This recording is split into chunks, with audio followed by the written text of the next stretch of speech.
So, but tell me, what is your origin story? How did you even get into disc golf, and then how did you get into creating content for disc golf? So, I mean, my disc golf origin story goes back pretty far. I just turned 38, so my origin story goes back over 20 years to when I was in high school, and I just happened to be riding my bike around town with a friend of mine. We rode over to this park that we knew of that was at a reservoir, which anybody that's familiar with Central Ohio disc golf will know that I'm talking about Brent Hambrick Memorial Disc Golf Course at Hoover Reservoir. And we rode across the dam, and we're like, what are these like metal cages? What's going on here? We didn't really have any idea, and we decided, let's go stop by a nearby gas station and get a drink. And we go in, and there's like a rack of discs. This is like the end of a marketing strategy, right? And so we just stumbled on them, and even the old AVR stamp used to show a basket with a disc hitting it. And it's sort of like, okay, great. That's exactly what that's for. Cool. Well, let's try it. So we bought a couple discs and played casually back then. And then, like so many people, just forgot about disc golf, got caught up with college, work, getting married, having a kid, all the stuff that you do. And then right before COVID, I just went down this like YouTube rabbit hole and found, I think I was watching Dude Perfect videos with my son. They had done trick shot videos with Brody. We watched some of those.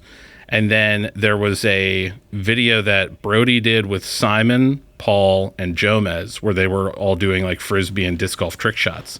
And I was like, oh, dude, disc golf. Like, forgot all about it. And so I went to my wife. I kept telling my wife, and I think I actually like jokingly recreated this in a video, but I'm like sitting in a chair and I'm just like, babe, I know the discs are around here somewhere. Like, we got to find them. And she's like, what if you looked for them? I'm like, what? That's so smart. And so I went and found him in the garage and started playing again. And that was January 2020. So you know where this story goes next is COVID, shut down, nothing to do. I worked from home at the time for Apple. And so I didn't work till 10 a.m. because everybody was on Central Time on my team. And so I would wake up, play disc golf, go home, shower, work, repeat every day, because there was nothing else to do. And I was kind of fortunate because in Columbus, Ohio, which is where I'm originally from, about 40 minutes away, they actually pulled baskets. Like early COVID, that kind of, period of unknown, like we didn't know what was going to happen. Could you go out and touch something that someone touched? Who knows? Nobody was even playing disc golf there. So luckily where I live, they left the baskets in and just put like spray bottles of sanitizer under them and be like, please don't hug the basket if you ace it and that kind of thing. And so that was all I did for months and months and months. And then I kind of figured out really quickly that I wanted to start some kind of business. Like I just knew I wanted to stay connected with disc golf more than just playing. That and the fact that I picked it up again at like 33, I kind of knew like I wasn't going to go places as a player. So I needed to figure out what my space was. And here we are. That's awesome, man. Now, where did you come up with the idea Six Sided? So I think early on, I mean, that sort of business idea started out as mystery boxes. And mystery boxes were nuts at the time. Discmania's mystery boxes would sell like crazy. And I just had this idea of like, well, mystery boxes are cool. It's exciting to get a bunch of stuff that you're not expecting. But you would also hear people complain like, oh, I got all this stuff that I don't want or don't need. And so we thought, well, what if we create a bunch of mystery boxes that actually set some expectations? So we had one that was overstable discs. We had one that was neutral to understable discs. We had one that was white dyeable discs, and we branded all of those: the Crusher box, the Technician box, the Creative box, respectively. We had one for glow discs, one for beginners as well, and those did okay. But I think the name related to partly the idea of the mystery boxes and partly like the logo that I happened to make. I liked the logo. I liked the idea of the business. And I had this like short list of names that I wrote out, and none of them made any sense. And I didn't really want, no disrespect to any of the companies that have names like this, but this like generic disc golf term, discs or something. I was like, I just want to be different. How do we stand out? And Six Sided Discs was the first name I wrote down. the logo had 6 sides, whether it's a hexagon or a cube. Boxes are cubes, sort of, or at least a non-symmetrical cube that has probably a different name that I can't think of. But anyways, they all had 6 sides. It rolled off the tongue. That's how we got there. Very cool. That's awesome. Now, from my perspective, a lot of your videos are very informational, very like you want to teach us something, which I think is fantastic. Why was that the direction you took? I think there's 2 reasons for that. I think one comes from my background. So for 9 of the almost 11 years that I was with Apple, I was a trainer. And so that's what I did every day. Something very similar to this, where I would be on camera with a classroom full of people, virtual classroom, and instructing them through, learning a new skill set, supporting customers in a new thing, rolling out some new initiative or whatever.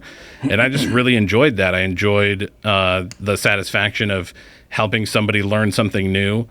I think the other side of it was looking at disc golf content at the time that I was watching, and again, this is like no disrespect to the people that do it really well, but most disc golf content is somebody with a phone in a field at a course or whatever doing their thing, and sometimes that's fun and entertaining, and maybe sometimes it's something else. But even when I was watching those videos that were supposed to be informative, I felt like I was missing something. I was like, I want to see more, like show me close-ups of the disc. And like anyone who knows anything about disc golf knows, if you hold up a disc and look at this shape, that profile, that tells you a lot about what you need to know about how that disc is going to fly. How wide's the rim? How deep is it? What's the shape of it? Is it blunt? Is it aerodynamic? Is it whatever? And so I figured out really quickly that the videos that I wanted to make needed to happen partially out on the course somewhere, because I wanted to compare and learn about discs and see how they flew compared to each other. But I also wanted to have that as close as it could get to the audience, being able to touch and feel and look at the disc. And so we started combining on-course footage, in studio, kind of close-up, detailed shots, looking at the texture and feel of the plastic, the shape of the rim. And then the other thing that I felt was important was to script out the idea. Now, scripting it doesn't come at the beginning of the process, because our videos are documentary sort of content. I don't decide before I leave that this plastic is going to fly that way or this disc's going to be more overstable or whatever. That just happens. And so we go out, we shoot the footage, we get we throw it as many times as we need to feel like we understand how it flies, and then we come back, go through that footage, trace the shots so that the viewer can see it, which has become kind of like a pet peeve of mine when I watch. I'm like trying to see a disc flying on camera, and it's just this tiny like 2 pixels. Where did it go? I don't know. And I anyone who wants some pointers on how to trace stuff, I use an app on my phone. Super easy. I will teach anybody how to do it, just to make all content a little easier to watch. But once I have all that footage, then the story starts to kind of write itself. What is the journey that we're going on? What are we trying to learn about? And so a lot of times I don't even have like a title or a thumbnail or a like real solid idea of what the video is about until we've already gone and shot a bunch of stuff. I love that. What I love about that is that, you get a lot of people that want to start creating content, whether it's disc golf or anything else. And they're like, in their mind, they're thinking, well, something's like that is already out there. People already do that. It's nothing new. Well, now actually your perspective is something new. So like you said, you saw other people doing disc golf informational type content, instructional type content, but for you, there was something missing. And you said, I'm going to fill that gap that I see is needed. And you did it. And I think that's fantastic. You kind of talked a little bit about your process there, as far as creating content, but kind of dig a little deeper about how do you even come up with ideas? It's just as you're watching content, you're like, well, maybe this should be talked about, or, how do you come up with your ideas? That's a good question. I think there's a couple different ways. My wife and I my dog's going to come down and visit us. Everyone's out of town, so I got to let him roam. Don't trip on any cords, please. Okay. So my wife and I have a meeting every week or two. That's just like a creative meeting. We sit down and we look at a calendar of what videos we've done recently. What do we have in the pipeline that we're working on? Our process, or my process for a while, was just one video at a time, because that's all I really had time for, and it's all like the brain space I could provide, I guess. And then a while back, we developed a way of kind of breaking down our videos into pieces. Like, well, one video is one video, but I have to do 20 different steps to finish that video, like from start to finish, all the different things that need done. So selecting, coming up with like a rough concept, an idea is part of it. Selecting the discs, then based on that concept, what can I get a hold of now? And, from there, the idea usually starts out loosely into one of 4 series that we do. We have one called Flight Numbers Don't Matter. That's typically larger scale tests and comparisons of discs. It might be choosing a specific flight number, like whatever discs can we find around 55 -11, and we'll take some liberties with that because every company approaches flight numbers differently. So like the Buzz is 54 -11, so obviously we're going to include it in that video if we can. But one of the most common comments we get is, "Oh, why didn't you include X disc or Y disc?" And it's usually just, "Well, the video needed to get done this week, so couldn't get every disc right." But Flight Numbers Don't Matter is one that's probably our most popular series. Big, 20, 30, 40 discs that we're comparing at a time. We have one called Plastic is in the Details, where we take more of a plastic comparison approach or dig into like, is glow always more overstable? What's the most durable plastic? Sometimes it's the idea is as simple as a question that we hear, that we see in the comments, that we hear people talk about, or something like that. We've tried and I think successfully debunked parting line height as this sort of like perfect, always, if the parting line height is this way, it's always going to be more overstable than another disc.